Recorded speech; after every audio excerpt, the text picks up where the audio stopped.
तालुक्यामध्ये या ठिकाणी सत्तल मराठा समाजासंदर्भात या ठिकाणी मोर्चा म्हणजे या ठिकाणी उपोषणाचा इशारा दिलेला आहे। या ठिकाणी त्यांची प्रतिक्रिया जाणून घेऊया। काय सांगाल तुम्ही आज संतोष देशमुख या प्रकरणामध्ये काही मारेकऱ्यांना शिक्षा झाली पाहिजे किंवा एक मारेकरी समजा फरार आहे त्या संदर्भात काय सांगाल तुम्ही? कैलासवासी संतोष देशमुख यांची जी 40-45 दिवसापूर्वी निर्गुण अशी हत्या झाली, ही हत्या एवढी अमानुष होती, माणुसकीला काळीमा फासणारी घटना, अत्यंत अतिरेकी कृत्य। संतोष देशमुख हे त्या ठिकाणी त्या कंपनीच्या ठिकाणी अत्यंत समोपचाराने तो विषय मिटवण्याकरता गेले होते आणि तो विषय चांगल्या पद्धतीने मिटला सुद्धा होता। पण तो वाल्मिक कराड नामक व्यक्ती यांनी त्यांच्या सरकारांनी संतोष देशमुख यांना घरातून बाहेर बोलवले आणि गोडीगुलामध्ये घेऊन त्यांना फरार केलं आणि त्यांच्यावर लगातार 3 दिवस वेगवेगळ्या प्रकारच्या वार केले। जवळजवळ 260 वार त्यांच्यावर झाले। अशी अमानुष हत्या या महाराष्ट्रामध्ये पहिल्यांदाच करण्यात आली। याआधी बऱ्याच अशा हत्या झाल्या, परंतु प्रशासन हे निवड न्यायाची भूमिका न घेता हा आपल्या पक्षाचा आहे, हा आपला माणूस आहे, हा कोणत्या एखाद्या परिवारातला आहे अशी भूमिका सरकार घेत आहे। कायदा सुव्यवस्था धोक्यामध्ये आलेली आहे। ठिकठिकाणी आंदोलन होत आहे, ठिकठिकाणी उपोषण होत आहे।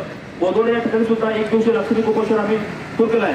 वाल्मिक कराड व त्याचे सर्व साथीदार यांना कठोर कारवाई यांच्यावर करून त्यांना मरेपर्यंत फाशी देण्यात यावी, जेणेकरून असं कृत्य पुन्हा होणार नाही।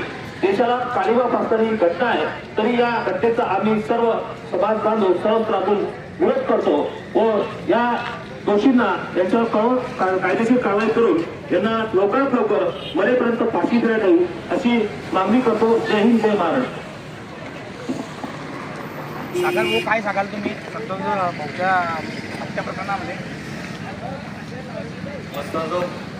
जिल्हा पेठ येथील सरपंच संतोष देशमुख यांची मागच्या 45 दिवसाअगोदर अतिशय निर्गुणपणे हत्या करण्यात आली। निर्गुण हा शब्द दुसरीकडे कमी पडेल अशा पद्धतीने हत्या करण्यात आली। संतोष देशमुख यांचा त्यात काही दोष नव्हता। ते त्यांच्याच गावातील एक मागासवर्गीय समाजातील एका व्यक्तीचा ते वॉचमॅन म्हणून काम करत असताना त्यांचा वाद या हत्येकरूंशी झाला। तो वाद मिटवण्यासाठी तिथे गेले होते। एक सरपंच या नात्याने त्यांनी त्यांची भूमिका व्यवस्थित तिथे पार पाडण्याचा प्रयत्न केला, परंतु त्याचा राग मनात धरून काही हत्येकरूंनी अतिशय निर्गुण त्यांची हत्या केली। निर्गुण म्हणजे अतिशय समाजाला काळीमा फासणारी घटना आहे। या पद्धतीने इतिहासात कोणाची हत्या झालेली नाही असं मला वाटतं। 260 वार त्यांच्यावर करण्यात आले, त्यांच्या तोंडात मलमूत्र टाकण्यात आले, त्यांचे डोळे फोडण्यात आले। अशा पद्धतीने निर्गुण हत्या झाली आणि हा हत्येचा जे हत्यारे जे आहे त्यांचे राजकीय कनेक्शन चांगल्या पद्धतीने असल्यामुळे त्यांना बरेच दिवस अटक झाली नाही।